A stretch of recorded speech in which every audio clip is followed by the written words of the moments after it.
Well, hello fume heads. Happy Valentine's Day from southern Japan.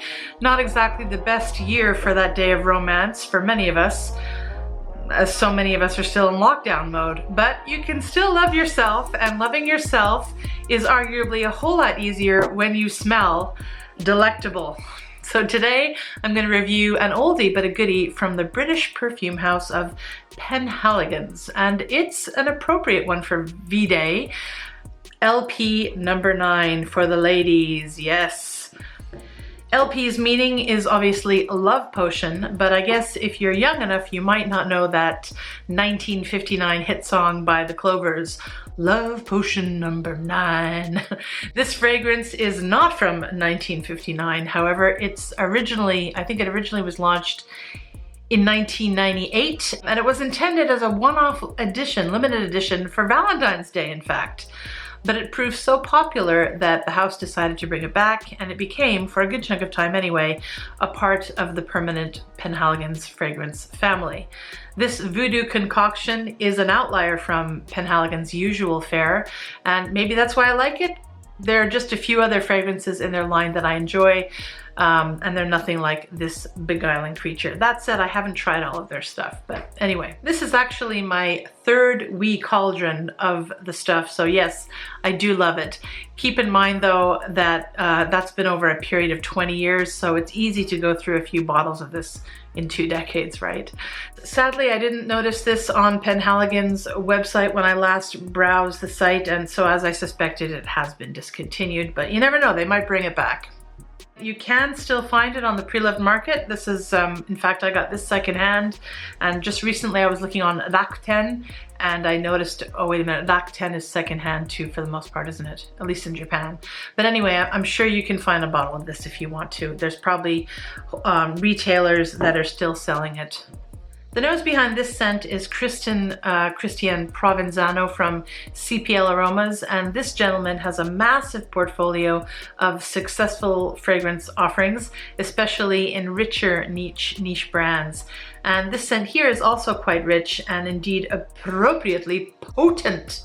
The notes are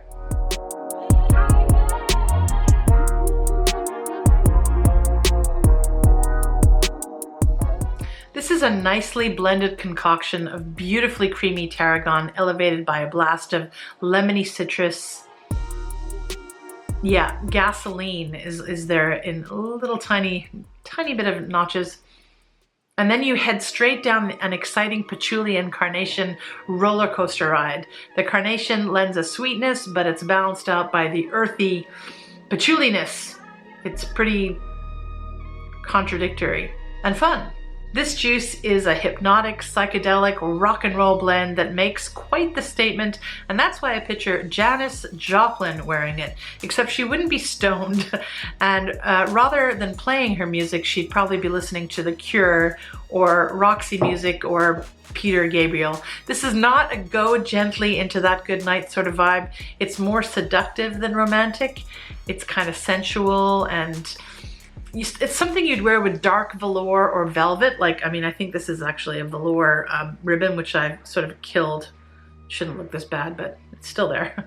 Yeah, it's something you wear with dark velvet or velour, and when you want to simply revel in your own gloriousness, but it's not something you wear if you plan to act gentle or demure. The fragrance has been compared to Christian Dior's Dune, which I also adore, but I see the similarity more there because it fits the bold and rich fragrance profile of many top-selling smellies from the 90s. Yeah, wait, let me get Dune actually, hold on. Okay, so I've got my Dune here, so let me check these two out. This is Dune. Okay, let's put LP on the other side.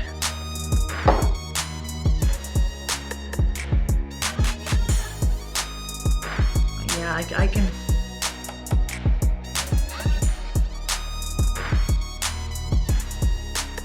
Yeah, they're similar. I think this one is actually brighter and much more vamp and goth than Zune, in my opinion. Dune. And I think this is better lasting too. And more enveloping. But I think either of them would kind of give you a headache. They're 90s perfumes, you know?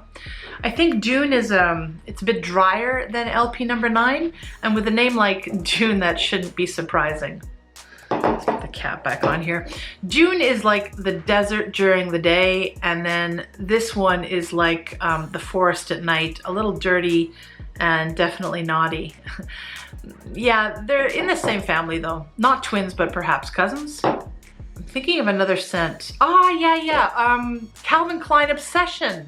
Now that we're talking family members, Calvin Klein Obsession related. Again, it's part of that 90s rich, thick, juicy, heavy, strong vibe. And actually, I think men can get away with either of these. But this one in particular, and that's because there's like a herbal greenness and there's some cumin and lavender in this blend that kind of makes it a little... My remaining juice has yellowed a little. I don't know if you can see it here.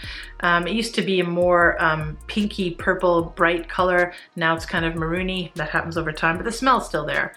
And yeah, I think the color of the perfume matches the smell pretty well.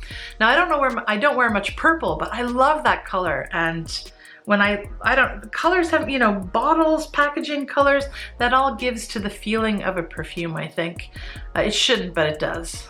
Okay, my lovelies, practice restraint and kiss the crap out of each other after you get shot up with the vaccine.